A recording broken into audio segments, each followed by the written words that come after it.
नमस्कार साथियों, मैं ओंकार गोस्वामी आपका इस चैनल पर हार्दिक स्वागत और अभिनंदन करता हूं। आज के इस वीडियो में हम जानेंगे आरपीएससी फर्स्ट ग्रेड 2024 जिसका 25 अक्टूबर को विज्ञापन जारी हुआ है।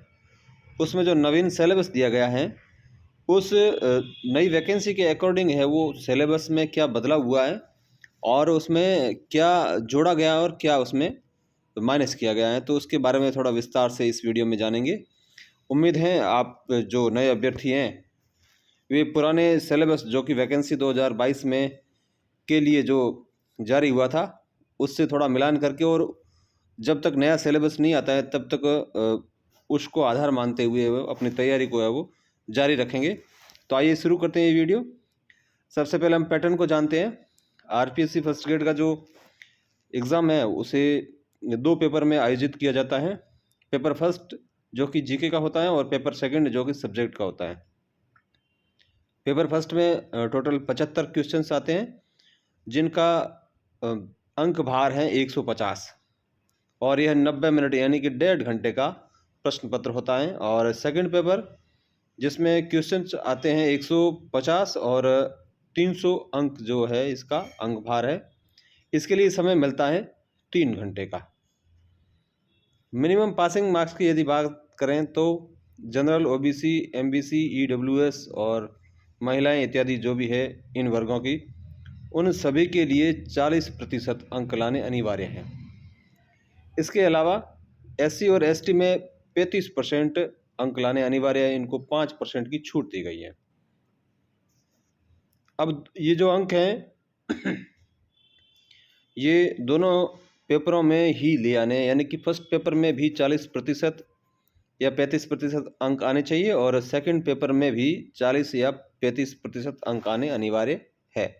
तो यह मिनिमम पासिंग मार्क्स है दोनों ही पेपर के लिए।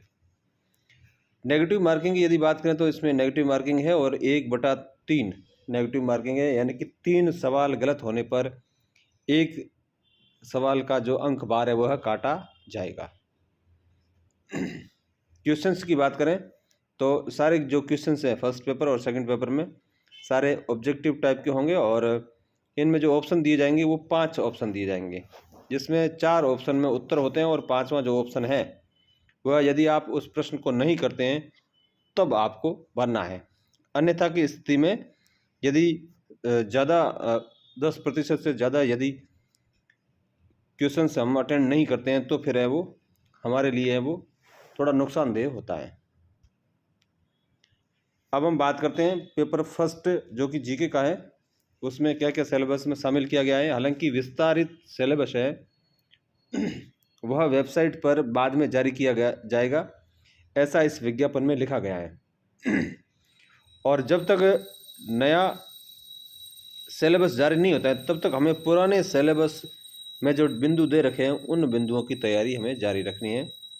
इसमें राजस्थान का इतिहास, भारत का इतिहास जिसमें भारतीय स्वतंत्रता आंदोलन के संदर्भ में विशेष रूप से, और मेंटल एबिलिटी टेस्ट ये सेकेंडरी लेवल का होगा, स्टैटिक्स भी सेकेंडरी लेवल का होगा, मैथमेटिक्स भी सेकेंडरी लेवल का होगा।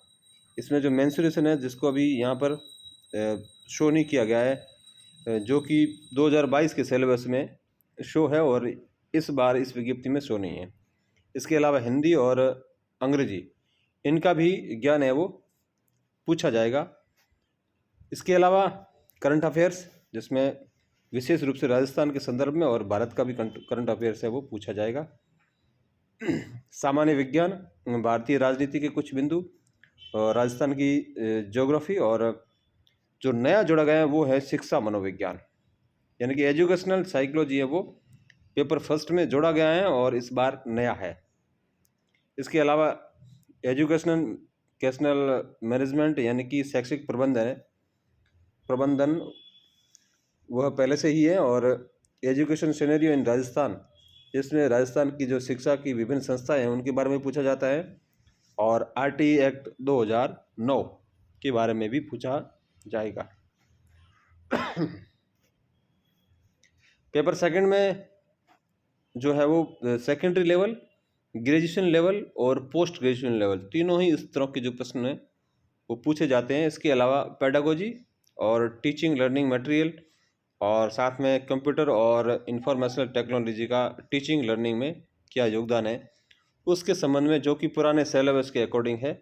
और ये जो मुख्य जो है सिलेबस का जो पैटर्न है वो इस प्रकार का रहेगा, और सिलेबस के पैटर्न के अनुसार जो सिलेबस में जो बिंदु शामिल किए जाएंगे उनका जो विस्तृत जो पाठ्यक्रम है वो बाद में जारी किया जाएगा। और जब तक नया पाठ्यक्रम जारी नहीं होता है तब तक हमें जो पुराने पाठ्यक्रम के आधार पर अपना अध्ययन है वो जारी रखना है।